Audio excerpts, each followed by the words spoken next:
London in the 1700s was a city of extremes, a booming metropolis of over 600,000 souls, yet gripped by chaos, crime, and transformation. Elegant new squares were rising in the West End, and the city was being reborn in grand Georgian style after the devastation of the Great Fire. Thanks to cutting-edge AI technology, we can now recreate these long-vanished scenes with astonishing accuracy by training models on hundreds of authentic 18th-century paintings, drawings, and engravings. For the first time, we can truly step back almost 300 years and walk the streets as Londoners once did. This is an extraordinary bird's-eye view of mid-18th century London, looking up the River Thames from the spot where Tower Bridge would one day stand. You're gazing at the beating heart of Georgian England, the busiest port on earth and the centre of global commerce. Dominating the skyline is Sir Christopher Wren's magnificent St. Paul's Cathedral, completed in 1710 after the Great Fire of 1666 swept away the medieval city. To the right stands the monument to the Great Fire,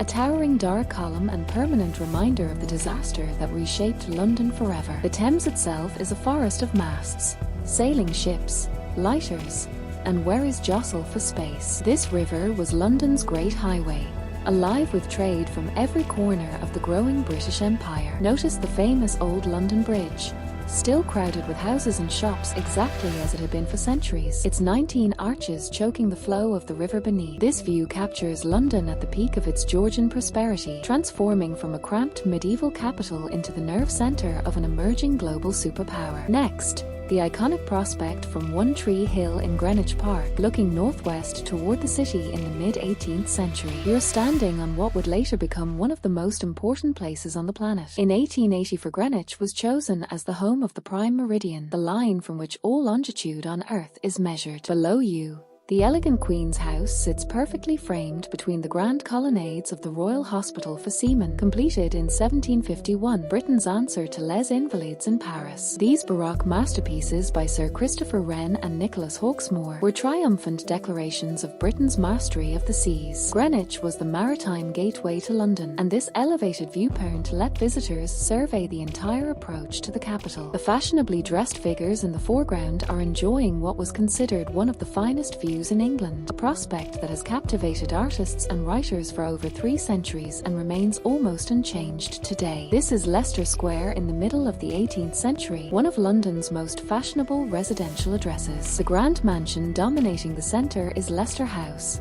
built in 1635 and later home to several members of the royal family, including Frederick, Prince of Wales. The square became a magnet for artistic genius. William Hogarth lived and worked at number 30. You can spot the bust of Van Dyck above his door, while opposite, at number 47, Sir Joshua Reynolds would soon establish his portrait studio, painting the most influential figures of the age. In the middle stands the gilded equestrian statue of George I, erected in 1753. Leicester Fields had been transformed from open farmland into one of the capital's most desirable addresses, so its days as an aristocratic enclave were already numbered. Within decades, theatres and entertainment would replace dukes and earls. Now we're on the south bank of the Thames, looking across to the Tower of London, Britain's most formidable fortress. For over 700 years, the tower controlled access to the city from the river, its brooding stone walls a permanent statement of royal power. At its heart is the mighty White Tower, the great Norman keep begun by William the Conqueror in 1078 using stone shipped from Caen in France. By the 18th century, the tower was many things at once: royal palace, prison,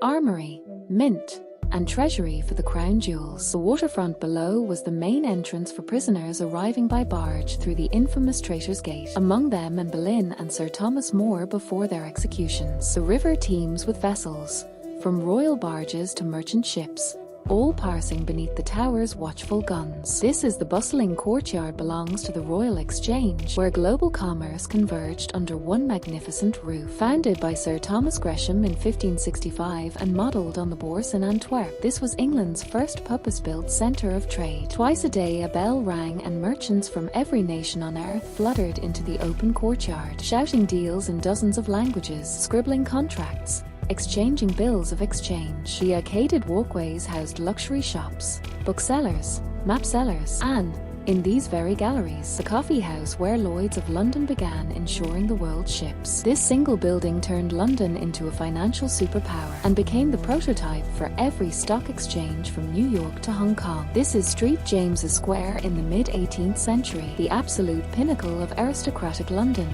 and the most exclusive address in the capital. Developed in the 1660s, it attracted dukes, earls, and prime ministers who competed to build the grandest townhouses. What you see is Charles Bridgeman's elegant makeover of the 1720s, a huge 150-foot wide oval basin surrounded by 8 stone obelisks carrying lamps, all enclosed by beautiful ornamental ironwork. Before Bridgeman, residents complained the square was a rude and in great disorder, muddy, neglected, and an embarrassment. Now it was perfection. In the distance rises the spire of St. James's Church, Piccadilly. Within a few decades, these palaces would become the famous gentlemen's clubs and institutions that still occupy them today. Finally, Cheapside, the bustling commercial heart of Georgian London. The name comes from the Old English "chape," a meaning market, and for centuries this was where fortunes were made and lost. The graceful steeple rising above the street belongs to St. Marylebone, another of Christopher Wren's masterpieces rebuilt after the Great Fire. Anyone born within the sound of its famous Bow Bells could call themselves a true Cockney. This wide avenue was lined with the most expensive shops in the world, selling silks,